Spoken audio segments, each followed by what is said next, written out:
Hey, Paige G here. It's spring. Let's get this thing fixed up and back on the road.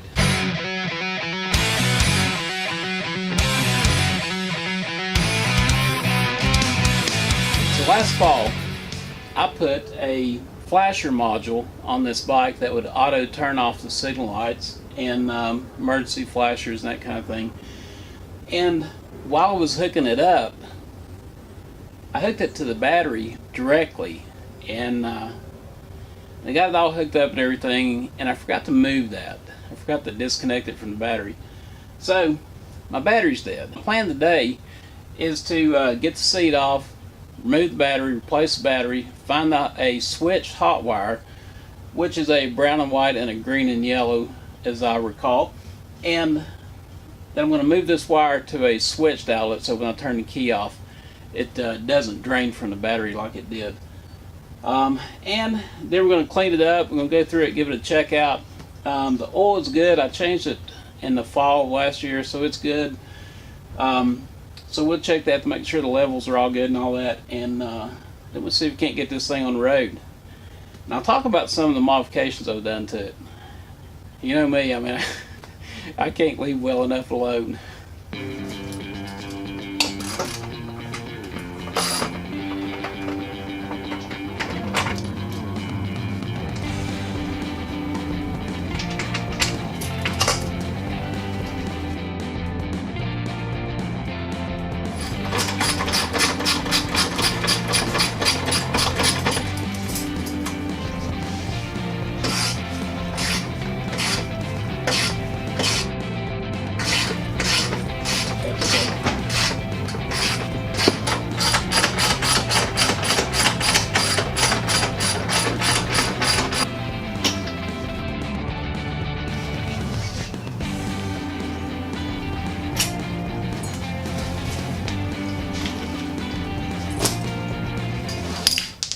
See what tools I'm using?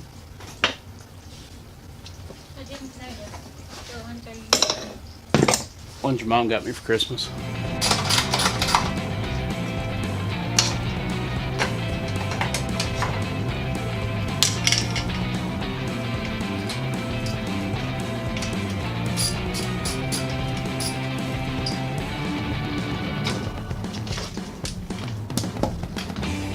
So I got the tank off, got the wiring harness located, the cover off of it, and I see the brown and white wire, which is the wire to the running lights. Now, one thing about hooking up electronic accessories on your motorcycle, you gotta stay away from switch circuits like the brake light circuit, or a circuit for the stator for the charging system.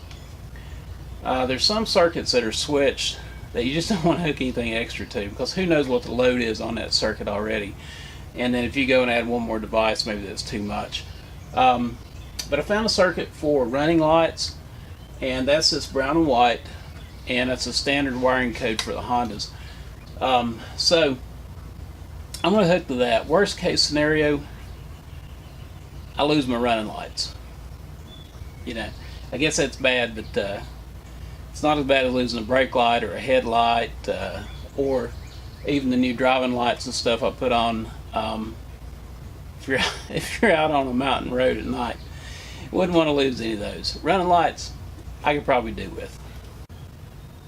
You need a mechanical bond before you solder. You need to make sure that the wire has a good solid mechanical connection. In this case, it's a splice. And I've spliced the two metallic parts of the wire together, and now I'm going to solder them together to improve the electrical connection and to give it a little extra mechanical stability. But remember, you always need to splice. Laying two wires beside each other and then soldering, you don't really have a mechanical connection, because solder is fragile, and over time, especially on a vehicle, these things will vibrate loose. So wrap them together and then solder, and you'll be good to go. And one more tip, I prefer to use more heat and less time when I solder, because it takes time for the heat to run up and down through the wire, maybe affect other components. By using a heavier gun for less amount of time, then the heat doesn't have enough time to transfer. So get in, get the solder joint done, and get out. If you can't get it done in just a few seconds, you probably don't have enough heat.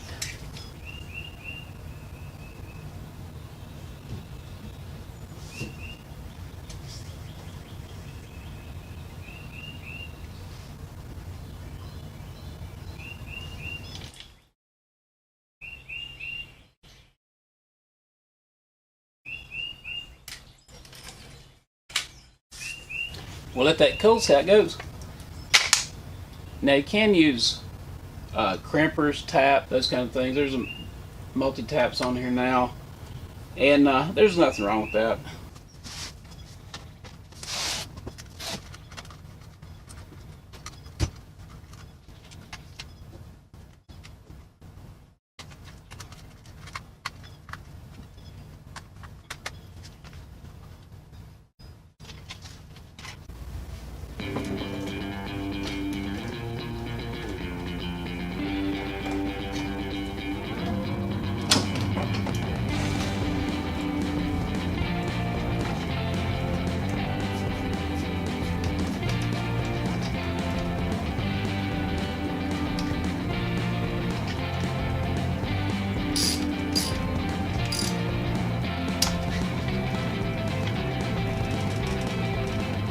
Lead acid batteries need to be charged before they're in use. I know most people don't do it, and yes, it'll charge on the bike or in the car, but in order to make your charging system work as efficient as it can, the battery needs to be up to a certain voltage. 13 volts, 13 and a half is about where it needs to be, and on a 12 volt battery, that's typically what they rest at. One other thing, if a battery gets to 11 volts, it's dead. They will go lower than that. They don't have enough cranking capacity in them, enough amperage in them to do much work. So if you take your leads, put it on a battery on a voltmeter, if it's reading 11 volts, time to charge it up. Okay, so here we are. Switch on. And we're going to try the lights. So I still have accessory lights. That's good. That's what we wanted to see. And we'll go to the front. And these are the cicuit and smoke lenses that I put on the existing Honda fixtures. And you have to change the bulbs since they are clear. And let's try the other side. And that's working.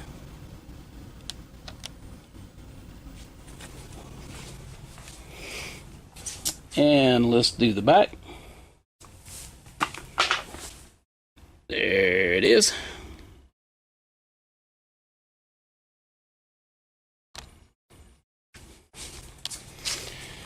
And let's do the other side.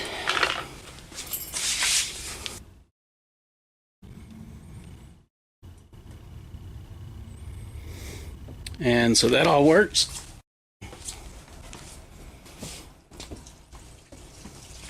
Let's try the brake lamp.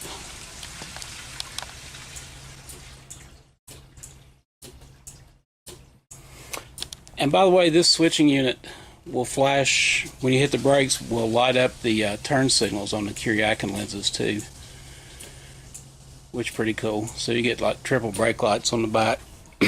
Which is legal in my state. I want to put this thing back together. I was going to tell you about all the mods and changes I've done and particular issues with this bike and all that kind of stuff. But it's cold outside. It's like 30 degrees and it's raining, going to turn to snow, and well, I just don't want to go out in it. So what I will do is I'll be right back and finish this. How's that?